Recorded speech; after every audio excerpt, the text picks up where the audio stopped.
Hey, GLP-1 plus size community. Before we jump into the podcast, please take the time to leave us a 5-star review on whatever audio platform you're listening to the podcast on. Share your story and how the podcast has helped you. This will help us get referred up in the audio platform so that we can reach more people that need our help, our support, and guidance from our doctors. Help us get loud and change things. Are you interested in understanding GLP-1 medications like Ozempic, wegovy, or Mounjaro? Then join us on the Plus Sides, Cracking the Obesity Code, the groundbreaking podcast helping people change their lives one episode at a time. The Plus Sides podcast is a disruptor. We're breaking down barriers, smashing stereotypes, and sharing inspiring stories that'll leave you feeling informed and empowered. Join us every week to learn from doctors who are specialists around GLP-1 medications like Ozempic, wegovy, and Mounjaro. They'll provide you with science and facts to validate these incredible stories. But that's not all. We'll also bring you the voices of the GLP-1 Mounjaro TikTok community, real people who face the challenges of obesity-related diseases and disorders and discovered the incredible plus sides of GLP-1 medications. Our episodes are filled with heartwarming stories, laughter, and moments of triumph. You'll connect with our amazing community members who are reclaiming their health and experiencing their fullest lives. Are you ready to embark on a journey of discovery and empowerment? Tune in to the Plus Sides, Cracking the Obesity Code, and together we'll change the narrative around obesity and end the stigma. Subscribe now on YouTube or your favorite podcast platform and join our incredible community. Let's celebrate the plus sides of life together because every story deserves to be heard. Every life deserves to shine, and everyone deserves access to expert knowledge and medication. The Plus Sides Podcast. You're not alone. It's not your fault. Food has definitely been a very dominant voice in my head. That's not the main focus anymore. Dieting, exercising, and adding GLP-1s through Row is a game changer. I have such a sense of mental freedom since I started with Row. Food no longer controls my thoughts. Family time used to revolve around food, and now it revolves around what we're gonna go do together. Hey everyone, before we dive in, I really want to share something personal with you. About, I want to say like 8 to 10 months ago, after losing 100 pounds on GLP-1s and keeping it off for a long time, I started regaining out of nowhere, and I was terrified. But I also started having hot flashes and bouts of crying and snacky cravings and waking up at 3 a.m. unable to go back to sleep. It turns out I was in perimenopause. So I started hormone replacement therapy, which is also called HRT, through a telehealth called Winona that specializes in this. And it changed everything. And now I'm sleeping better. And my hot flashes are all but gone, thank God. And I feel like myself again. And it turns out that you can actually start perimenopause as early as 35. And well, I'm 46 and she's here. HRT has really come a long way and there's just no need to suffer anymore. So if you're like this and you're in the same boat, you can check out buywinona.com and you can use the link in our link tree to save some money. Food has definitely been a very dominant voice in my head. That's not the main focus anymore. Dieting, exercising, and adding GLP-1s through Row is a game changer. I have such a sense of mental freedom since I started with Row. Food no longer controls my thoughts. Family time used to revolve around food, and now it revolves around what we're gonna go do together. Y'all got to check out Courtney Cook if y'all listening to the podcast. It's not related to this person, but AJ, you're kind of like an old school TikTok user too. Yeah, Do you remember the girl that would like make videos of herself eating a carrot, dipping it in mustard? Or am I the only one? She got insanely popular. She's very slender. Mustard carrots? That was like her taking thing? vegetables and dipping it in mustard. I kind of No, the only one I've seen in the past is like there's a guy that eats like a whole thing of Oreos with like milk or something like that. But he was in a bigger body. I've never seen really. I guess I don't watch a lot of people eat because I don't want people to watch me eat. So I think I can't watch other people eat. So see, I think that I watch. I gotta look up Courtney Cook. You gotta. I watch people eat because I don't really want to anymore. And like that's, and I think there's like this weird crap. I like to eat still. Like I do eat. There was like, y'all, I'm not gonna lie, there was a mourning period for me because I solved everything with food.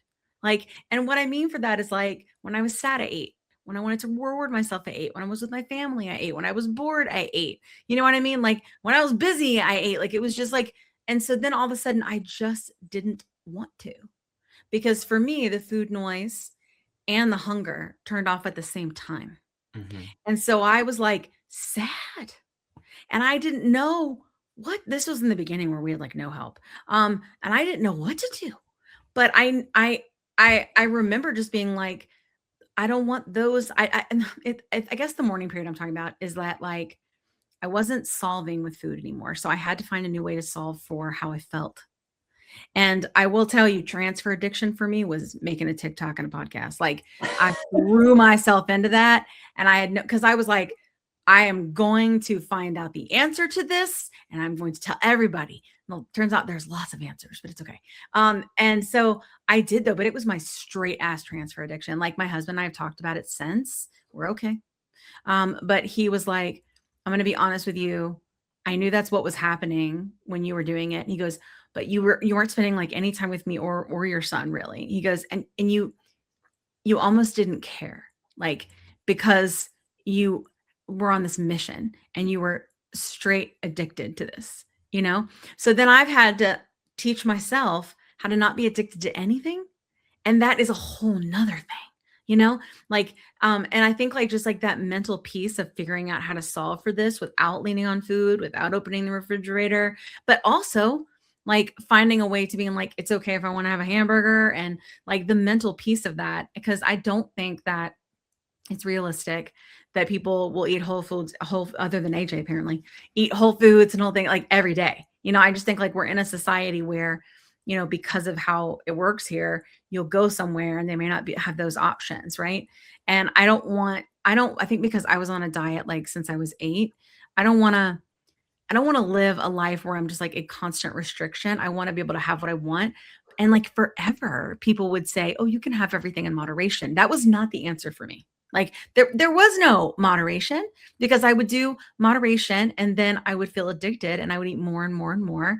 And the binge eating would start, and then I couldn't get out of it. And then I would get in places where I, you know, had issues with movement and stuff, just like AJ was talking about, you know? So there's a lot to this. And there's a lot of treatments for obesity. I know you're talking about, do you treat your patients at all with GLP-1s? Oh, of course. Yeah. What's your GLP-1 of choice? Whatever insurance will cover. That is the best fucking answer I ever heard anybody say. My friend. Yes. So when I say like lifestyle focused doctor, it's only because I want it to be so clear that what we're dealing with is like this hormonal biological insulin resistant type issue. And so if you were to start a drug like Mounjaro or Ozempic, zepbound or wegovy, you're not going to get the most out of it without certain lifestyle adjustments. Like it can't just be like no dietary change or no lifestyle change, and then you get this like magic shot that does everything for you. I wish.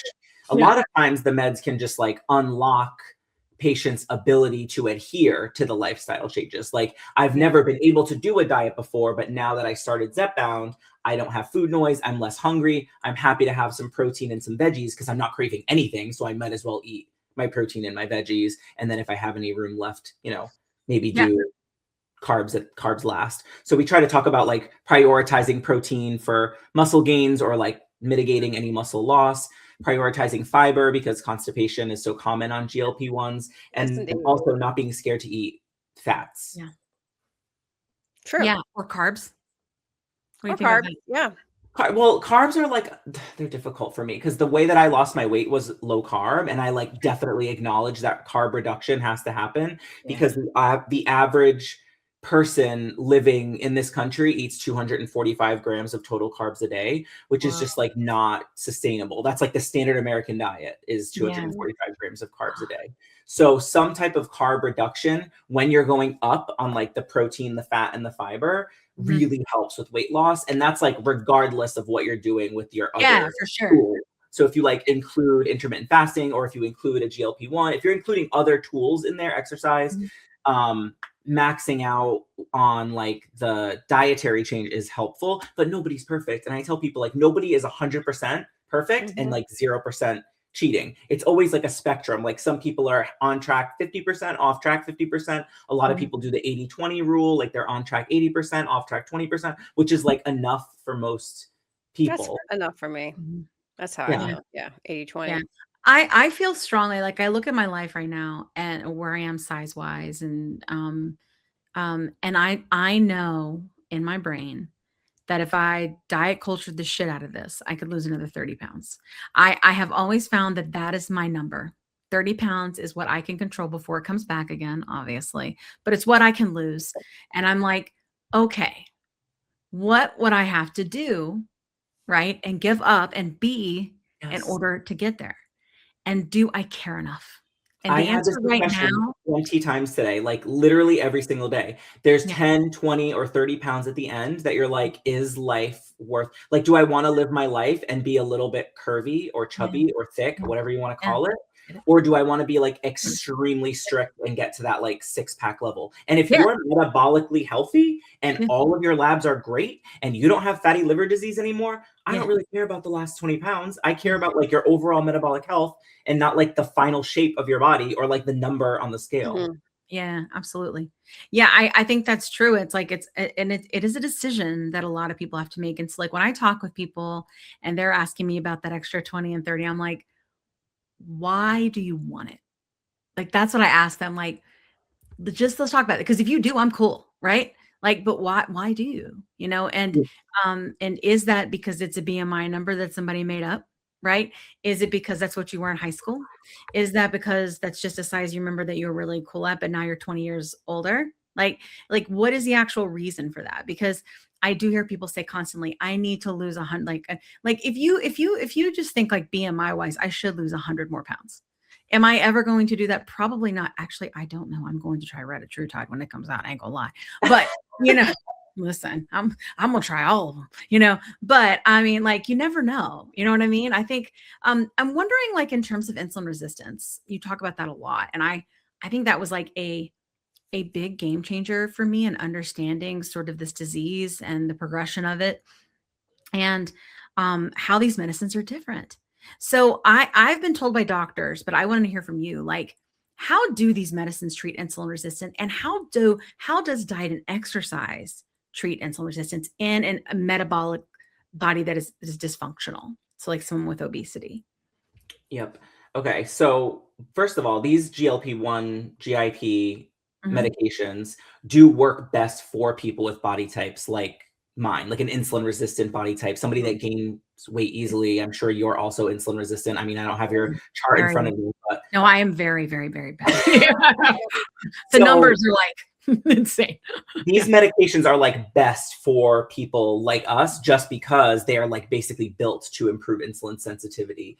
And the GLP-1 agonization basically works in your brain to like decrease overall cravings, decrease appetite, so you're just less hungry, works in your pancreas to directly improve insulin sensitivity, which like dials down the insulin resistance. So no matter how much like, genetic predisposition you have to insulin resistance, like maybe you have multiple family members with type 2 diabetes, it's kind of just like turning the dial down on that in the pancreas. And then it works directly in the gut to slow down gastric emptying, which makes you feel fuller quicker. So it's like taking 3 different drugs at a time. And it's definitely like these shots are definitely stronger than anything else that we've had in the past. I've been doing this for 6 years. So, I mean, there are other medications that we utilize for weight loss and improving insulin resistance. It's just, can we talk about that? Yeah. I mean, we used to use phentermine, for example. This is expensive. So tell us what you got. So like I say it like I've been doing this for so long, it's 6 years, but like we used to, as doctors, use phentermine, which is like a stimulant medication. Phentermine combined with topiramate is called Qsymia. Topiramate is like a migraine, anti-seizure, mood stabilizing drug. And as a combo, phentermine, the stimulant, and topiramate, the migraine medication, can help with weight loss. It's just that combo doesn't really treat the underlying insulin resistance. So like it was helpful and people would lose 10, 20 pounds, but it never really hit the way that these shots do. So you asked my favorite one earlier, and it's definitely zepbound or Mounjaro, tirzepatide, just based on numbers and like, side effects. So in our clinic, patients are losing like usually somewhere between 60 to 70 pounds in a year with tirzepatide. And I see patients with type 2 diabetes and they're on Mounjaro, and I see patients with, just obesity, which I kind of hate that word. It's like Voldemort. I hate even saying it sometimes, but just obesity is like that's what's on their chart, and we're prescribing zepbound. Yeah. Yeah, absolutely. It's interesting. It's like everybody sort of has a different experience on them. Like I definitely lost more weight technically, like when I went on Mounjaro, but I think it's just because I stopped losing on Ozempic. Like I was on it for a long time. And then I even tried to do wegovy for a little while to get to that 2.4 to see if that would like do more. It just didn't. And then going to the double agonist is when I lost like the rest. Although when I say the rest, I just mean the rest of where I am in now, not like the rest, you know what I'm saying? Like, because I don't know what that equals. And I try not to even think about it, to be honest, but yeah, I think that's really interesting. And like, I do have many friends in our community, especially AJ and I, who've been in here for a while. Like they will be on these medicines for a while and the food noise can come back. Right. Yeah. And, I would love to talk about like maybe why you think that happens. Why do you think the food noise comes back? And then when that happens for your patients, do you add in one of these other things? Like, how do you go about it? Yep. So this is something that we're seeing, like the more time that passes that these drugs are out, the more we're seeing kind of like a trough and then like a slow regain, which if you look at a lot of studies with bariatric surgery, it seems like bigger bodied people just have like a higher set point. So I feel like everybody knows someone who's gotten bariatric surgery, lost a bunch of weight, and they like slowly gain it back because their set point was just higher. So this does happen not with everybody who takes shots, but with so many of my patients who take injections, where like, I think what happens is they start to get comfortable at a certain weight. Like they think or presume like this must be my new set point. So they like loosen the reins, like less gym time, holiday time comes, they're starting to like slip back into older lifestyle kind of habits. And what happens is like they loosen the reins, they start like not really caring about their protein, forgetting that they were insulin resistant and that they had this body type to begin with.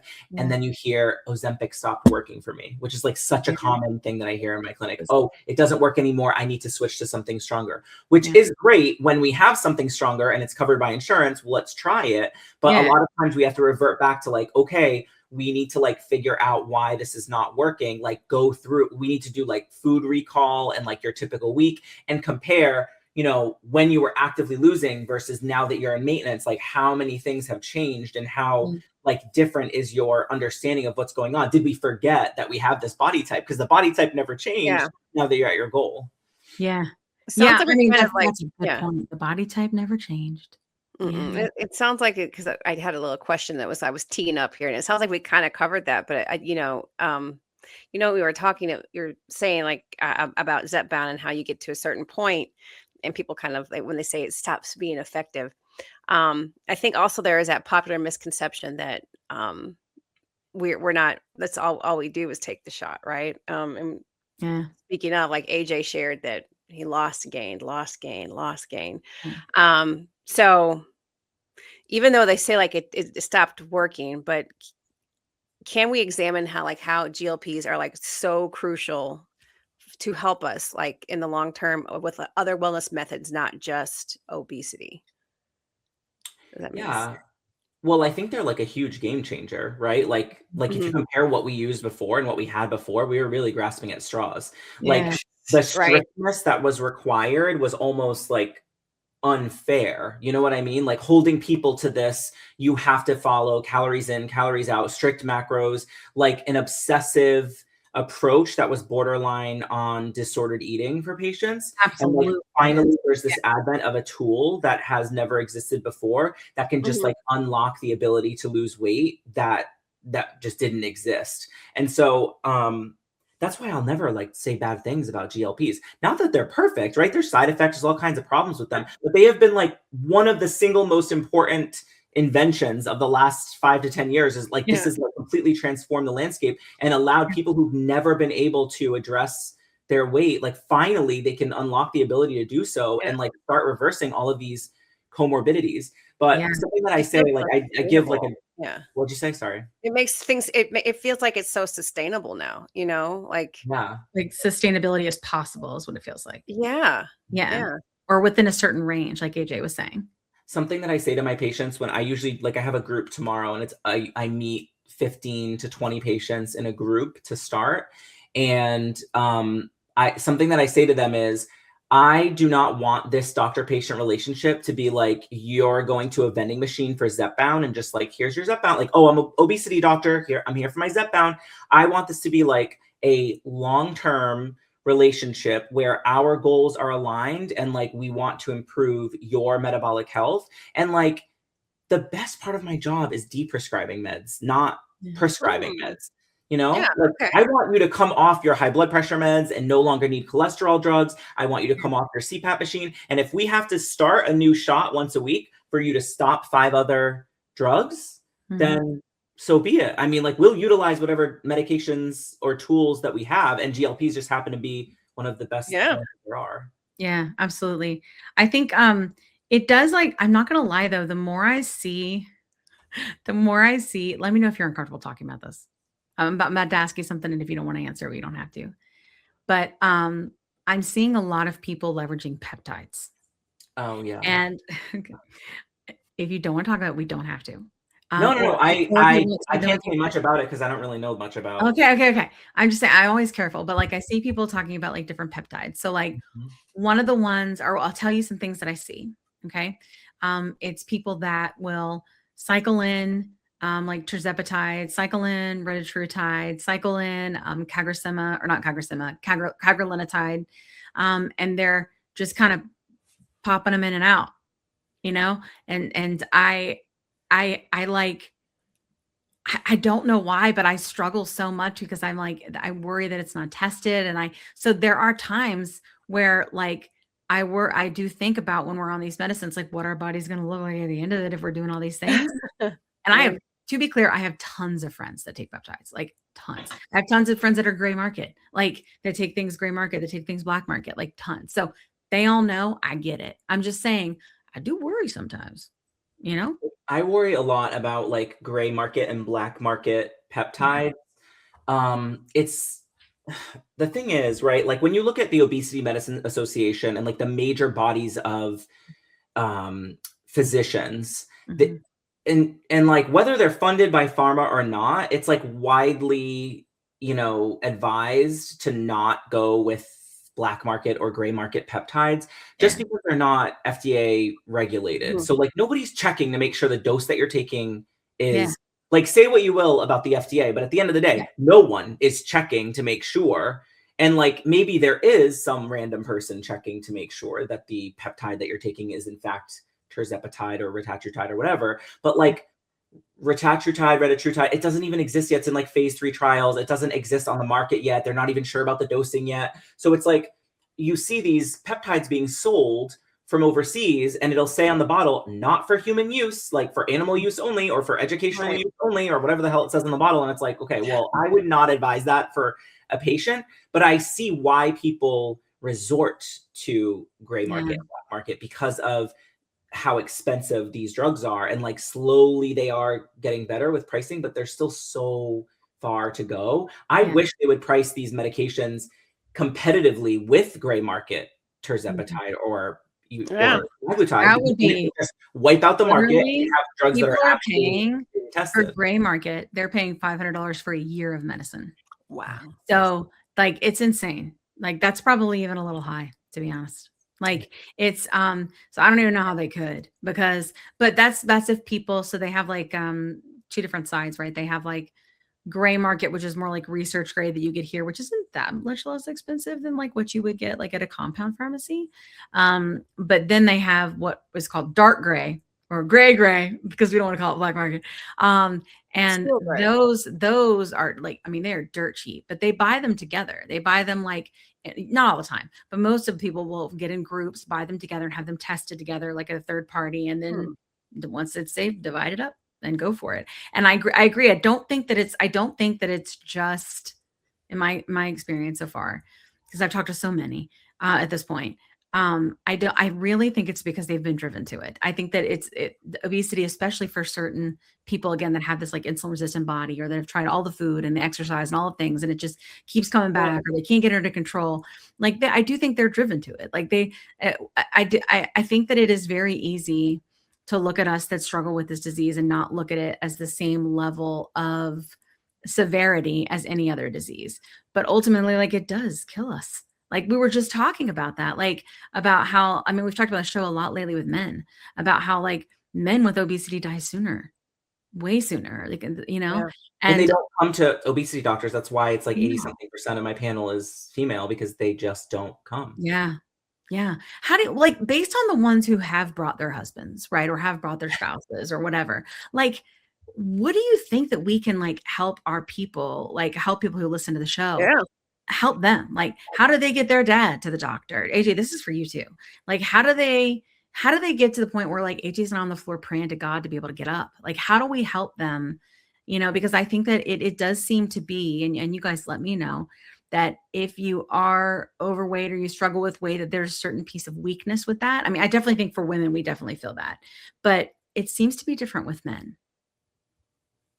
I think, me personally, I think guys are influenced by other guys. So if they see other guys doing it, the problem is the guys that we don't have enough guys Mhm. giving their journey up and showing their journey and Yeah. being like, yes, this is what I'm doing. The guys that are on this aren't talking about it. They're just, oh, I'm not going to talk about it because people are going to say I'm cheating or whatever. I Right. mean, Yeah. the good old, you're cheating, you know, like, what am I cheating? Death? Like, what do you want me to do here? Like, I mean, come on. So I think, honestly, the more people that share, and I've been telling people for forever, you need to share, you need to take before and after pictures, share your journey, tell people what's going on, because you don't know who's going to resonate with your story and be like, you know what? It's time for me to take my life back. So. Yeah. I think men are just like taught to avoid vulnerability at all costs and avoid doctors. Yeah. And that might be like something that's actually taught. That might be like a societal thing. But when it comes to like bringing up, like how to bring it up to a man in your life that you love, I would say like a direct statement that has empathy, but is like not confrontational. Like, I want you healthy and I want you here for a long time. Yeah. Okay. Like, I want you here for the kids. Like, I want you here for like what you want them to be here for. And then like supporting them about discussions of energy levels and strength and libido and mood and sleep and longevity. So like not actually like weight, but Yeah. but things that are all impacted by weight. So you don't even, without even having to name it, right? Like saying I want you healthy and I want you here for a long time really isn't saying like, hey, you're 350 pounds, you need to do something. It's not being like confrontational or trying to start a fight, and bringing up things like strength and energy and libido, or mood. Inflammation. I mean, you thought most guys take what, like 12 ibuprofen a day, let's be honest. Yeah. You know, that are overweight, over 50, I guarantee you that's probably what they're taking. I mean, they probably wouldn't have to take so much if they were on this stuff. Quick pause here. I've had moments on my GLP-1 journey where insurance changes or rising costs forced me to look for a new provider. And honestly, that process can feel very overwhelming. But that's why the Plus Sides podcast has partnered with GLP Winner to give our subscribers a resource to help them make that decision easier. GLP Winner is a comparison platform that lets you explore telehealth providers in all 50 states, whether you're looking for brand name medications or compounded options. You can see pricing up front, read reviews, and get a clear picture of which provider might align best with your needs. Check it out today at glpwinner.com/plus-sides. That's glpwinner.com/plus-sides. Don't forget the Z. Let me tell you a quick story.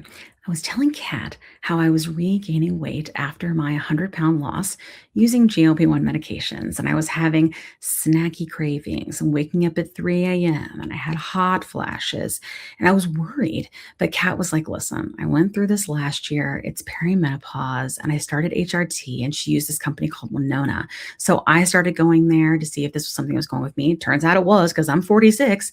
And it's been amazing. It's taken a while to find the right dose, but once I did, it's just been huge. I've been sleeping. I feel more myself again. And the hot flashes are gone, which is, geez, really bad. So I will tell you, it's just been so big for me. And so I wanted to partner with them on the podcast because obviously many of our listeners are going through this same age range and definitely are having these issues. And there's just no need for you to suffer. So if you go to the link that's in our link tree, you can click on that and save money. If you go there and you meet all the criteria, and this might be something for you to try. So I just want to make sure you had this great resource because it's just been such a big difference for me and Kat. Again, you can go to the link in our link tree and get what you need. Want the fastest working GLP-1? For half the price, Ro now offers FDA-approved weight loss injections cheaper. With results you can see faster.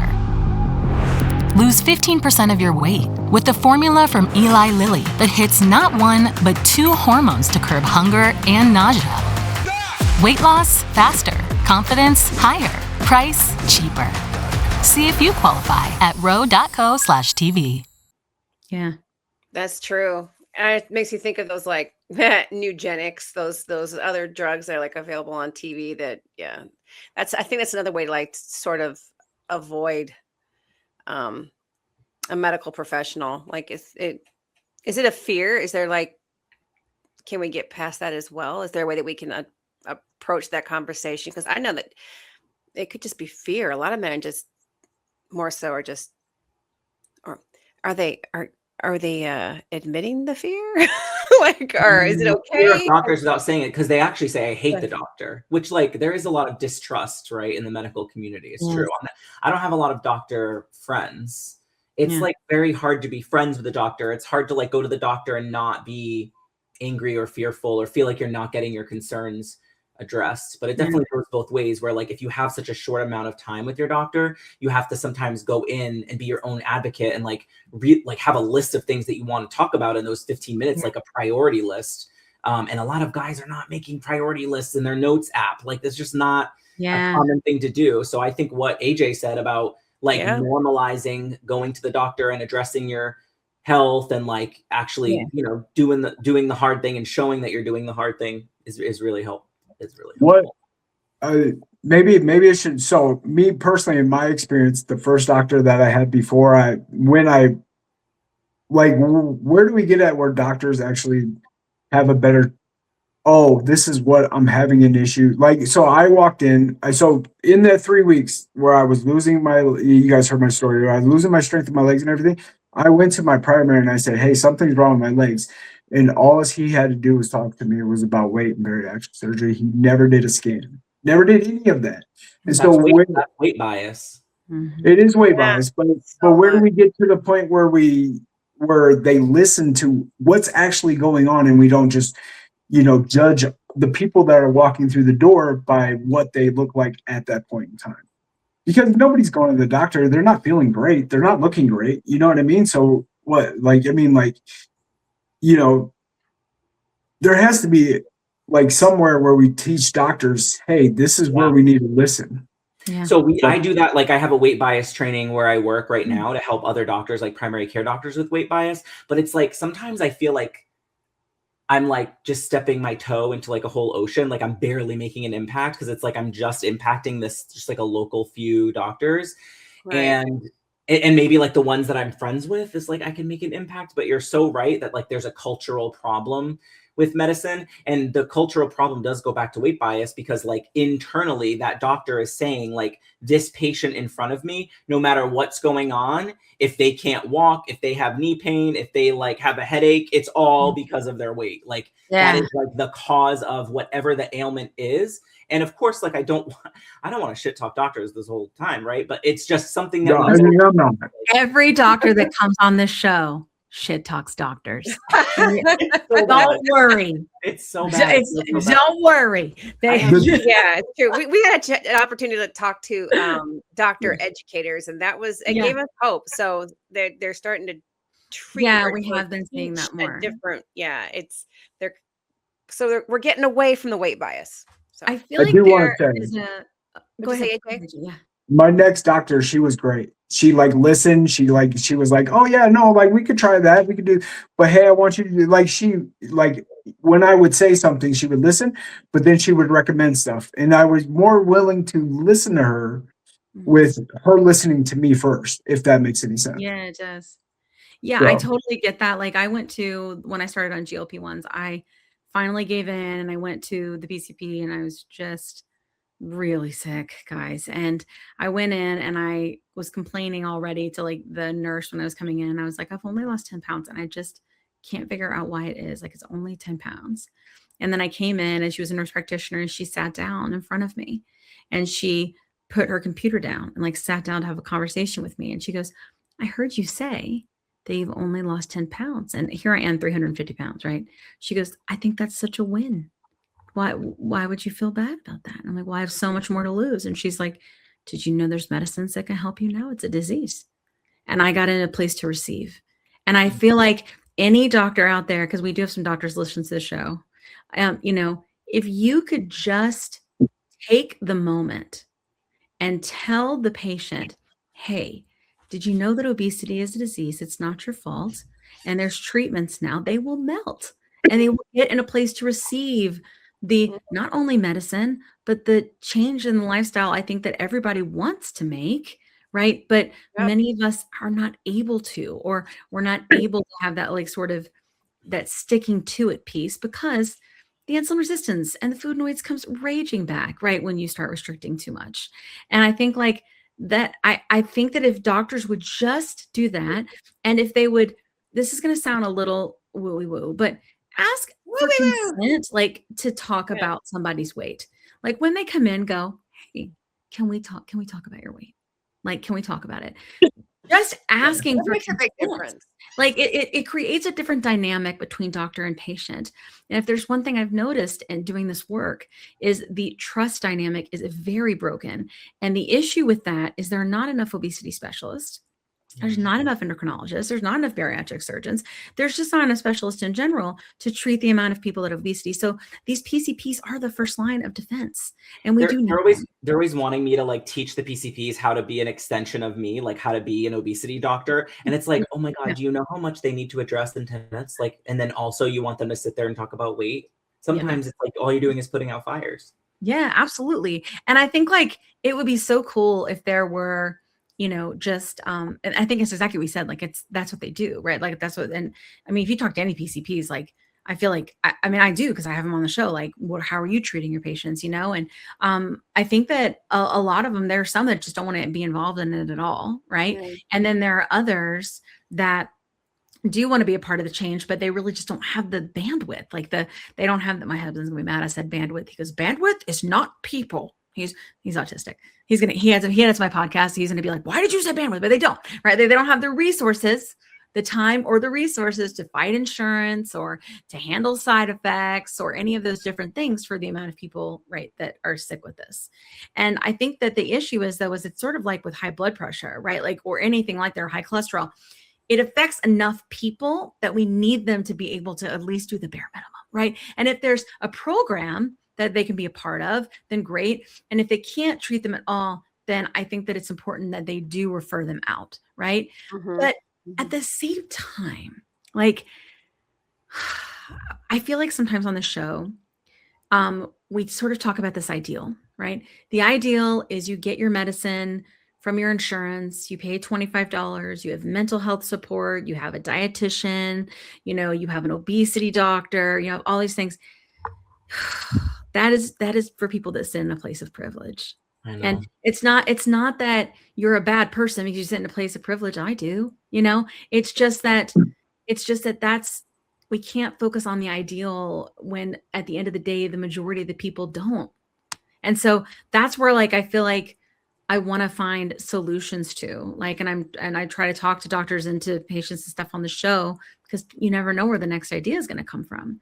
But I think that if I really wanted, like, in this moment, like, I feel like we have an opportunity for AJ, and you can think about it. I won't put you on the spot. If someone out there, like, let's just say it's a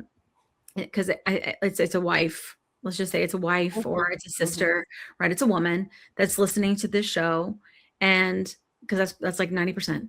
And they want their, whoever, right, that they love. Like, because I tell people all the time, like, I'm like, listen, you may not have obesity, but I bet you love someone that does, And so it's important for you to understand it and understand how it works and have empathy around it. But I think that if you could say something like, hey, that they could literally show right now in this moment, right? Whether it's on a video or whether it's, listening to it, what would you say to them to help them understand that, that, because me just telling them that they're not alone and not their fault sounds like a lot of girly stuff, right? But like, what would you say to them to help How them? do we grow it up, guys? How do we grow it up? Help us. How do we grow up that Ask AJ conversation? that. There's that right there. Grow it up. Like, how do Grow we it do that? up? What do you I got? think honestly that it could get worse, and because I used to say I like being big, and I like being big. I hated it. I'm saying it right now. I hated it, but I used to say it all the time.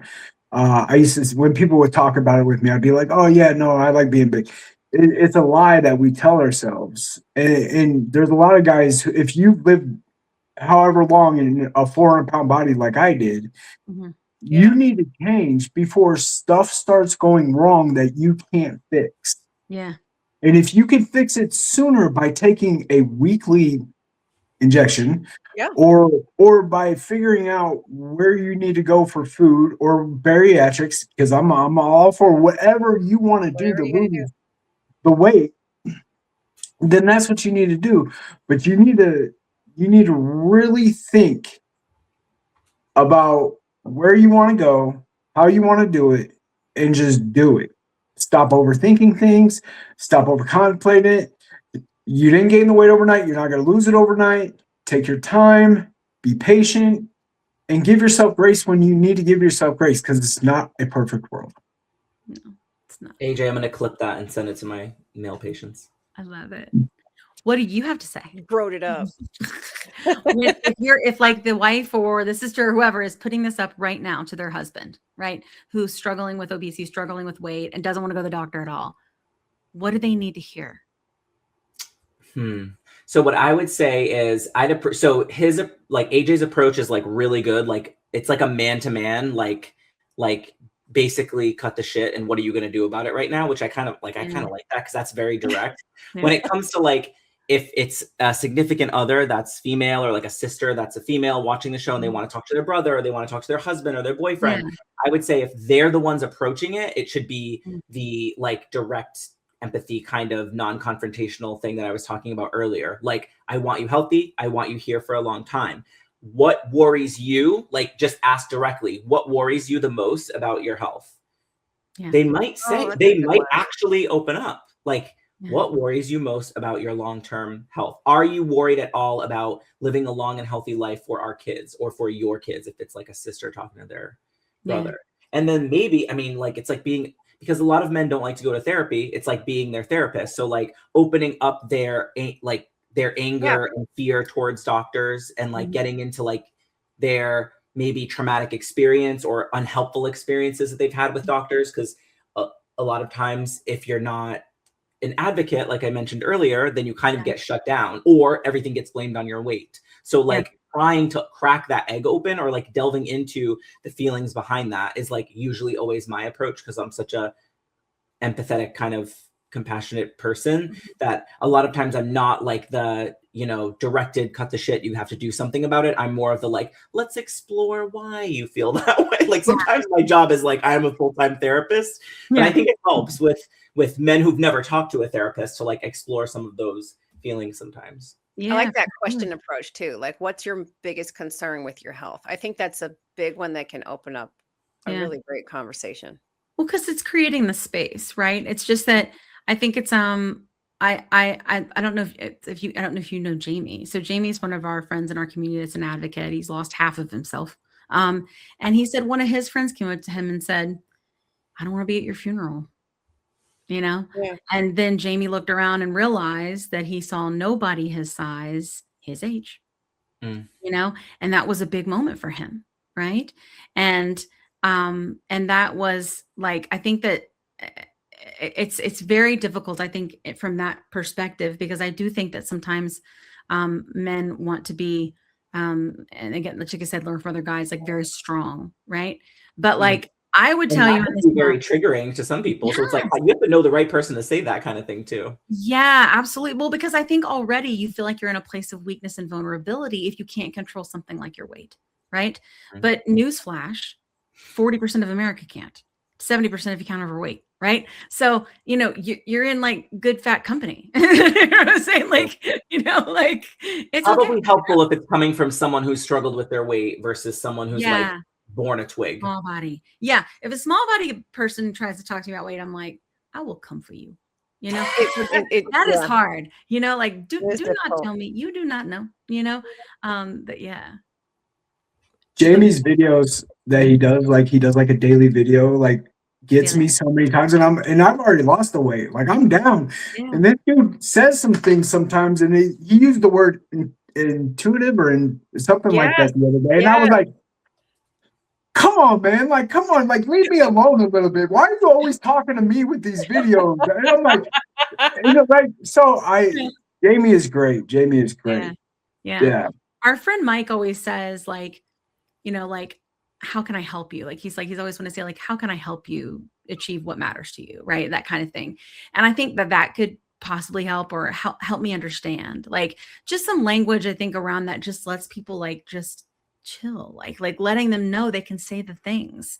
And then that conversation hopefully can lead to the next conversation. Like, is it, hey, maybe not even how can I help you? Maybe if I went to the doctor with you, would you go? Yeah. If I made the appointment and we went together and we made a day of it, like it would be like our date, and we would go and we would do whatever, and we'd have a nice fun meal right before, and then we would go talk to our doctor, and then we would get our medicine or we would get our plan together, right?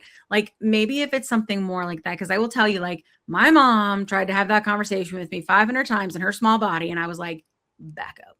Right. Because it's too much. Like, and I think, but she was always more like, you don't need that. You don't want that. Don't do that. You don't need that. You're getting too big. That kind of, and she didn't mean it, but she also kind of did. And it messed me up, And so I think like it messed me up. She kind of did. Yeah, she did. It was diet culture, calories in, calories out.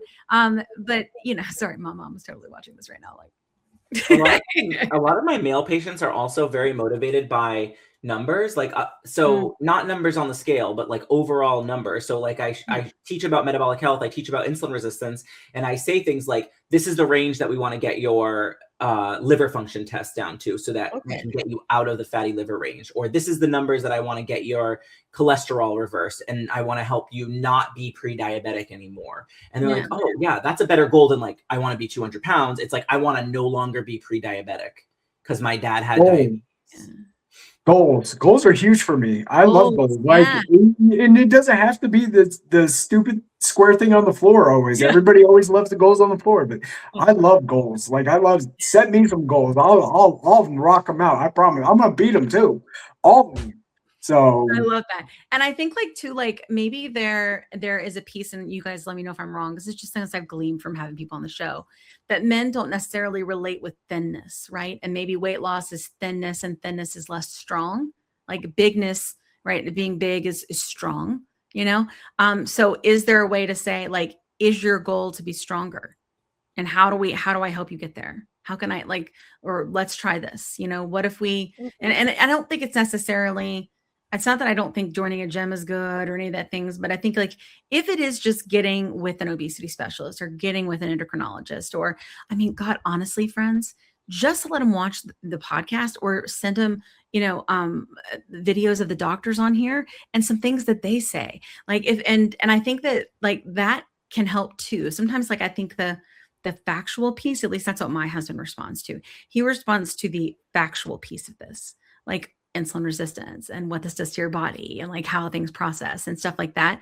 And I think like not everybody uses, I mean, I'm making everybody knows that I am all about like diversity and inclusion. We all know this, like I've had episodes about it, but I think that it's important. Like we're just speaking general to try to solve a big problem, right? There's always going to be nuances, but I just think there's like some things to consider there. Kat, I think you had a question about hormones. Let's shift gears. All right. So women take HRT. So Yeah. We have And things. they should. Yeah. You know what? And If we you're in perimenopause, there's HRT. Yeah. I don't say we all take HRT. We don't. Quick I plug for do. Winona. We're affiliates. But Right. is there really such thing as like male menopause? Is there hormonal benefits as they age? Side note, I know my husband had a pituitary tumor a couple years ago, so he is on all the therapies, and he has to actually have to. I'll give him a little woot woot. He never really liked to work out, and now he does because of the therapies that he's on. And his doctors say you gotta keep that muscle built because he's on the testosterone shots. But anyway, sidetrack. So yay, husband. But anyway, hormones for men. I'm very supportive of hormone replacement therapy for women, and I'm glad that the stigma is finally kind of lessening with that. And it's like, it just like warms my heart because it's been a long time coming that like the medical community kind of like fully got on board with that. But with men, it's so nuanced because testosterone can fall with obesity. So you can have it's like a compounded problem, right? With age, it also can go down. But you know, with every decade of life, if you're starting at 650 for your testosterone and it's like slowly going down 50 every 10 years, it really like may never be low for the rest of your life. So it does naturally decline with age, but it also declines with obesity. So weight loss in and of itself, patients who come to see me and lose body fat, basically it reduces aromatase activity. And so what's that? So basically excess fat, especially like abdominal excess fat, increases the enzyme in your body called aromatase, and that converts testosterone into estrogen. So you have more estrogen in your body, you have lower T. So I'll just share myself. Before I started losing weight, my testosterone was in the 300s. After I lost my weight, it went to the 600s. So that's and that's like greater than, you know, the mid range of the normal range of testosterone. So just losing weight naturally increases. What equals good testosterone, or is it just very? It's like 252 to 950. It's a very big. Oh my God, that's a good range. Yeah, and it also there's like normal ranges for age, so it's really complicated.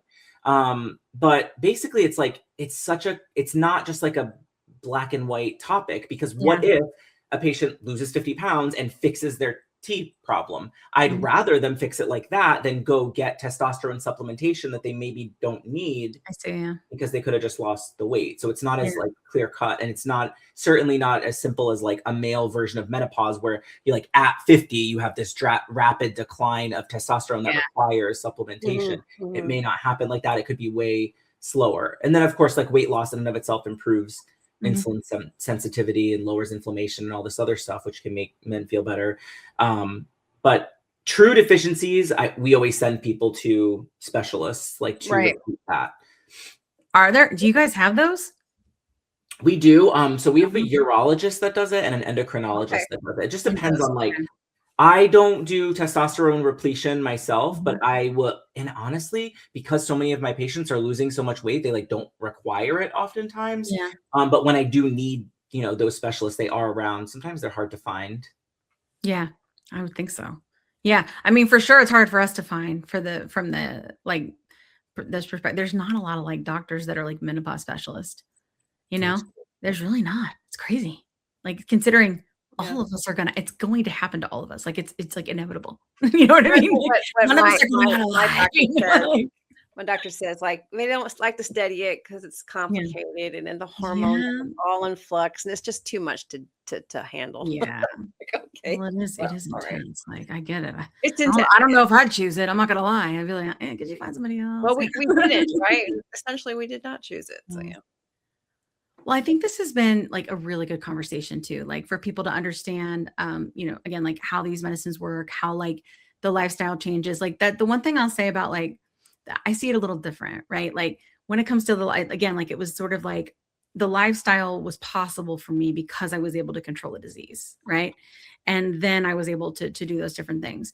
But I have a hard time when people say lifestyle changers or when they say diet and exercise, like because of my stuff, because I'm like, that is the prescription I have been given by doctors my entire life that didn't work. And so like, now I want to look at it more like, I feel like words are important. So I think about it more like movement and nutrition, right? And community and therapy, you know what I mean? And things like that. Like it seems just to be like what Kat was saying is like, it's not just what she's saying, like, it's not just the shot. Like we got to meet, because we get the podcast and we're advocates. We got to meet with like some people from Big Food, and we were talking with them, and they were like, well, you know, people don't understand that you have to diet and exercise on these medicines. And I went, I would like to challenge you there.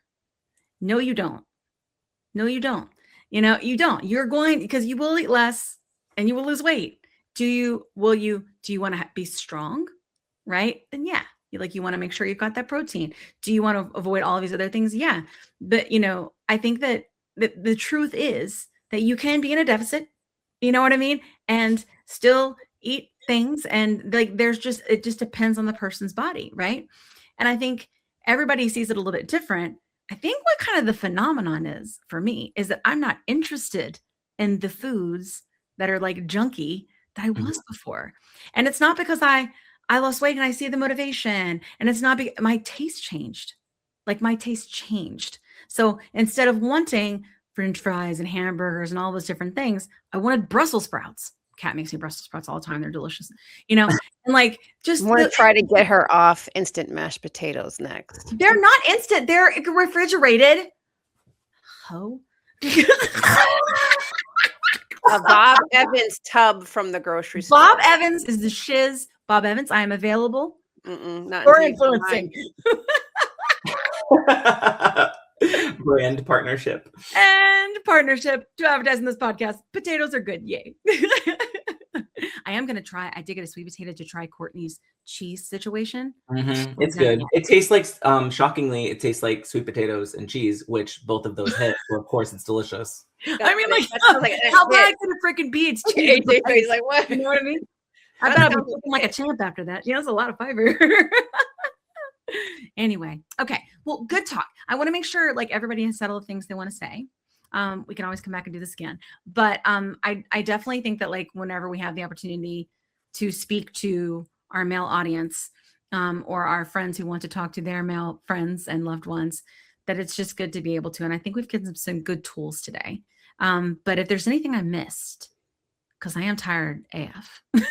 What did I miss? Anything? No? I have something that I think you guys should talk about that I think is important that nobody really talks about. And Dr. Kevin could probably talk about this, but this is for a different podcast. It's okay. The stress that it puts on your partner when you change so drastically. Because bariatric people talk about it, which that's the reason. If it wasn't for the bariatric community, I probably wouldn't have made such a great effort into making sure that my marriage was intact the whole time. But yeah, no, you change so much that's big, man. Do you feel like that might be a piece of the fear with this? A fear with going to the doctor about what that could possibly do to your relationships at all? I think most men just feel like they're not listened to. Interesting. When it comes down to it, just by doctors, by the people that you talk to when you walk in there. I think they get not listened to by so many people a lot that they just don't want to put themselves in another situation where they're not listened to. Yeah. And so they're like, they just keep going on where they just keep going on and on. And because they don't want to deal with feeling rejected in a space where they're supposed to be the most important thing in that room at that time. So you think they don't feel listened to in that, like about their health or about their feelings or just in general? I think a lot of men feel like when they do talk, it's, we're just bragging or we're nagging and so a lot of guys, they just shut up because they don't want to feel rejected in the sense of their words don't matter. Wow. Or their feelings don't matter or their health don't matter. Like you know, like the doctor that was just telling me about bariatrics, Yeah. you know, he didn't listen to shit I said. Excuse my language. I'm sorry. We say all that here. But he No. didn't listen to Yeah, for it nothing all I the time said. here. And I even went back like a year later and read my charts, and the stuff that he said that he talked to me about was not. We didn't talk about that, you know. So like it was fake, you know. It was just like him checking a box. So Yeah. I feel like, you know, if you've ever gone to a place and had that happen, it's hard to go back. Yeah, So absolutely. Yeah, I mean, for sure, I would say, like, as a woman, I've experienced that as well. And I think, you know, it's like if you think about it, this is a very human thing. This isn't even like men and women, the way that you're describing it in this vein. This is like a not feeling heard, feeling like that's too emotional. Men need to be a certain level of like strength in our society, like strength and strong, and you know, all of these different things. I think that this piece of being heard is something that I'm hearing from everyone, is just wanting the space to be able to exist and feel and think and say what you need to say, you know? Yeah. So maybe if you're talking to someone that you love, just open the space and let them tell you, right? I think that's a probably a really good takeaway from the show. Yeah. And do like what Kim and I do and just put your microphone on mute and just let you talk. Yeah. I'm going to go on mute. I'm going to go on mute. That's what Kat and I do. Just say what you got to say, you know. And I think like having things where people aren't feeling interrupted. We do live, and I've talked to my family about it a lot. We do live in like a world with the digital where you can always scroll and always find something more interesting, right? And I think that sometimes we can take that into our relationships, right? Where we just want to scroll. We already know what you're going to say, you know, and like I think it messes with our brains and stuff. So like it's just, that's a whole nother podcast for a whole nother day, AJ. But in general, like tell them, I'm not going to scroll. Like just talk to me, you know, and try to open that dialogue and then send them this podcast episode. Cool. This is a good talk. Great. We got lots of good stuff in. All right. Absolutely. Everybody feel good? So I want everybody to know where they can follow you. I am going to put your links. Everybody email me their links. Okay.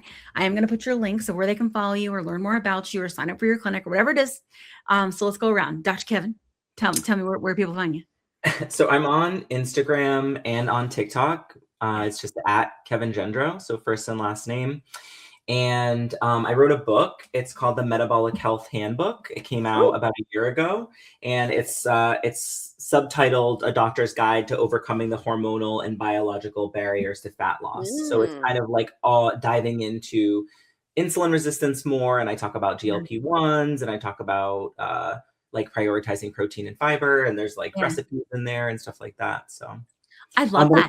Practice, I actually too. Sorry, please? Will you send me the link for that so that our people on Amazon? When it comes to my practice, we actually closed our panel right now because we're so overwhelmed with how many patients we have. Wow. So we've seen over 3,000 patients, and we were booking out an entire year. So we decided to like close the panel for now, because it's when people are motivated to lose weight, it's like now, not a year from now. So we like put it on pause until we can restart, reopen it, maybe hire another nurse practitioner or something. Yeah. That obviously says something about your practice. Yeah, it does. Yeah. Yeah, it also says something about the need, right? Yeah. And the lack of availability, right? Like it's, I think that's something to think about too. But it is good. At least we can know about the practice, follow the practice, and you never know, right? You never know. Exactly. What about you, AJ? Where can we find you? I am AJ Big Boy to Slim Boy on TikTok.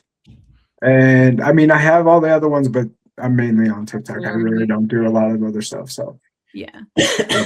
Check him out. I do, and AJ does really good lives, and he'll bring people up and talk about things, and he also does lives with the other men sometimes, and they talk about things, and I just think that's maybe another good resource for you, right? Family member, if you're wanting to like have them send them a TikTok, have them go follow AJ, right? Like watch some of the lives, just sort of start exposing him to the fact that it is okay, that it just does affect a lot of people, and that they're not like weak, right? And that they deserve to be listened to.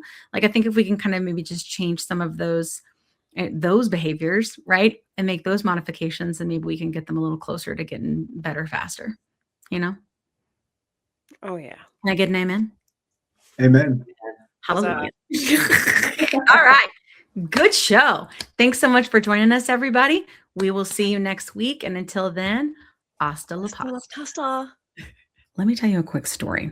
I was telling Kat how I was regaining weight after my 100-pound loss using GLP-1 medications, and I was having snacky cravings and waking up at 3 a.m. and I had hot flashes, and I was worried. But Kat was like, listen, I went through this last year. It's perimenopause, and I started HRT, and she used this company called Winona. So I started going there to see if this was something that was going with me. Turns out it was, because I'm 46.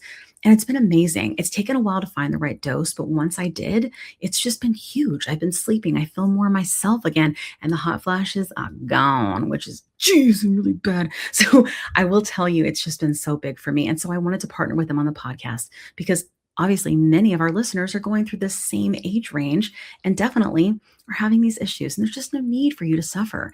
So if you go to the link that's in our link tree, you can click on that and save money. If you go there and you meet all the criteria, and this might be something for you to try. So I just want to make sure you had this great resource because it's just been such a big difference for me and Kat. Again, you can go to the link in our link tree and get what you need. Today's episode is brought to you by Ro, a telehealth platform that's changing the game of GLP-1 access. What sets Ro apart? Ro understands the challenges of navigating insurance hurdles and the skyrocketing prices of GLP-1 medications. That's why they specialize in getting insurance approvals for GLP-1s. And if insurance is a barrier, they go a step further by prescribing brand name zepbound vials for prices close to those of compound GLP-1s. With Ro, you're not just getting a prescription, you're getting a partner in your journey that's helping you access affordable treatment and guiding you every step of the way. Whether it's insurance approvals or cost-effective alternatives, Ro is here to make sure that you get the medication you need. Visit ro.co/plussides with a Z today to see how they can help you take control of your weight management journey with affordable, accessible care. That's ro.co/plussides with a Z, making healthcare work for you. Check out the link in our show notes for more details. Are you interested in understanding GLP-1 medications like Ozempic, Wegovy, or Mounjaro? Then join us on the Plus Sides, Cracking the Obesity Code, the groundbreaking podcast helping people change their lives one episode at a time. The Plus Sides podcast is a disruptor. We're breaking down barriers, smashing stereotypes, and sharing inspiring stories that'll leave you feeling informed and empowered. Join us every week to learn from doctors who are specialists around GLP-1 medications like Ozempic, Wegovy, and Mounjaro. They'll provide you with science and facts to validate these incredible stories. But that's not all. We'll also bring you the voices of the GLP-1 Mounjaro TikTok community, real people who face the challenges of obesity-related diseases and disorders and discovered the incredible plus sides of GLP-1 medications. Our episodes are filled with heartwarming stories, laughter, and moments of triumph. You'll connect with our amazing community members who are reclaiming their health and experiencing their fullest lives. Are you ready to embark on a journey of discovery and empowerment? Tune in to the Plus Sides, Cracking the Obesity Code, and together we'll change the narrative around obesity and end the stigma. Subscribe now on YouTube or your favorite podcast platform and join our incredible community. Let's celebrate the plus sides of life together because every story deserves to be heard. Every life deserves to shine, and everyone deserves access to expert knowledge and medication. The Plus Sides Podcast. You're not alone. It's not your fault.